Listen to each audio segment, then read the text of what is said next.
మీ business ఏదైనా మీ ఊర్లో promotion చేయాలంటే అది సుమన్ టీవీతోనే సాధ్యం. ఇప్పుడే సంప్రదించండి. Viewers, welcome to Suman TV. ప్రస్తుతం మన నర్సంపేట మున్సిపాలిటీ పరిధిలో ఉన్నాము. ఈ నర్సంపేట మున్సిపాలిటీ ఉన్నటువంటి ప్రజలు వారికి వచ్చేటువంటి మంచినీరు ఎక్కడికెళ్ళి వస్తుందో మీకు తెలుసా?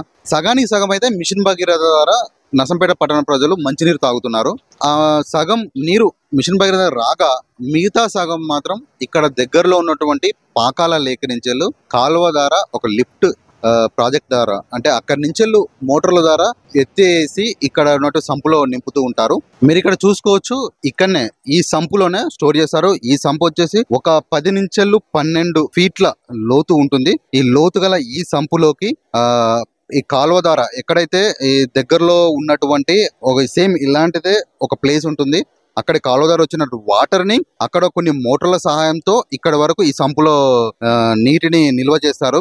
ఈ సంపులో ఉన్నటువంటి నీరు అంటే ఇదొక 12 ఫీట్ల లోతు గల ఈ సంపులో ఉన్నటువంటి నీరుని నర్సంపేట పట్టణ ప్రజలకి గంటన్నర సమయంలోనే సప్లై చేయగల సామర్థ్యం ఉన్నటువంటి మోటార్లు కూడా లోపల ఉన్నాయి. ఆ మోటార్ల సహాయంతో ఇక్కడ ఉన్నటువంటి నీటిని ఇక్కడ ఉన్నటువంటి ట్యాంకులోకి పంపించి ఆ తర్వాత నర్సంపేట పట్టణ ప్రజలకి మంచినీటి సౌకర్యం అంటే అసౌకర్యం కలగకుండా సౌకర్యాన్ని ఇక్కడ మున్సిపాలిటీ అందిస్తున్నారు. ప్రస్తుతం మనం లోపలికి వెళ్దాము. ఎలాంటి మోటార్స్ పెట్టేసి వాళ్ళు సంప్ నింపిన తర్వాత వాటర్ని ప్రజలకి అందిస్తున్నారు, వాటి సామర్థ్యం ఎంత, అలాంటి వాటి గురించి కూడా మాట్లాడే ప్రయత్నం చేద్దాం. ఈ ఫిల్టర్ బెడ్ లో ఇక్కడ ఒక సిబ్బంది ఉంటారు. దీని మిషన్ ఆపరేటర్ కొరకు మనతో పాటు ఒకరు ఉన్నారు. మీ పేరండి? సారంగం. సారంగం గారు, ఎలా పనిచేస్తుంది ఈ మోటార్లు? ఎంత హెచ్పితో ఉంటాయి? 30 HP మోటార్లు. ఎలా పనిచేస్తాయి? మన మెయిన్ ఫ్రీజ్ అండి ఇవి. మన ట్రాన్స్ఫార్ మన పోల్ నుంచి ఇక్కడికి ఫ్రీజ్ వస్తాయి. ఈ నుంచి మనం ఇక్కడికి స్టార్టర్లకు తీసుకుంటాం, ఫ్రీజ్ లెవెల్లోకి తీసుకుంటాం. ఈ ఫ్రీజ్ నుంచి స్టార్టర్ల వరకు కరెంట్ సప్లై ఉంటుంది. Total 2 starters. ఈ నుంచి మనకి ఇప్పుడు ఏమన్నా ఇబ్బంది వచ్చేసి ఇక్కడ ఏమన్నా పంపులు ఆగిపోయిన వాళ్ళు ఆటోమేటిక్ గా ఆగిపోతాయా? ఆటోమేటిక్ అంటే కరెంట్ ప్రాబ్లం ఉంటేనే ఆగిపోతాయి. ఏమైనా ప్యాకింగ్ తాడు అవి పోతే చూసుకుంటాం. ఏమైనా రిపేరింగ్ అయితే మెకానిక్ షాప్ తీసుకెళ్తే ఆడ చేసుకుంటారు. ఎంత సప్లై చేస్తున్నారు నర్సంపేట పట్టణ ప్రజలకి ఇక్కడ నుంచి? అంటే ఎంత నీటిని? నీరు గురించి అంటే మనకు అంత ఐడియా ఉండదండి. మొత్తానికైతే నర్సంపేట పట్టణ ప్రజలకు మాత్రం ఇక్కడ నుంచి నీళ్లు పంపిస్తాం. ఒకసారి లోపల చూద్దాం. ఇప్పుడు మనకి ఇక్కడ మోటార్ల గురించి చెప్పండి. మోటార్లు ఎంత హెచ్పి?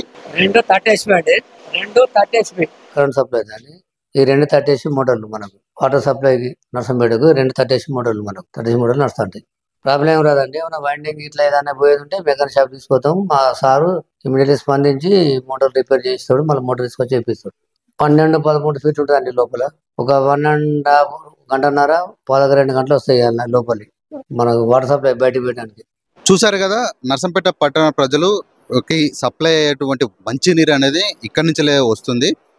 సగానికి పైగా ఈ యొక్క ఫిల్టర్ బెడ్ ని పర్యవేక్షించేందుకు మరియు ఈ ఫిల్టర్ బెడ్ లో ఉన్నటువంటి మోటార్లను ఆపరేట్ చేయడానికి 3 సిబ్బంది ఉంటారు. ఈ 3 షిఫ్ట్ల వైజ్ గా పనిచేస్తూ నర్సంపేట పట్టణ ప్రజలకి సరైన సమయంలో నీరు అందించే ప్రక్రియలో వీరి కృషి కూడా చాలా తోడ్పడుతుంది.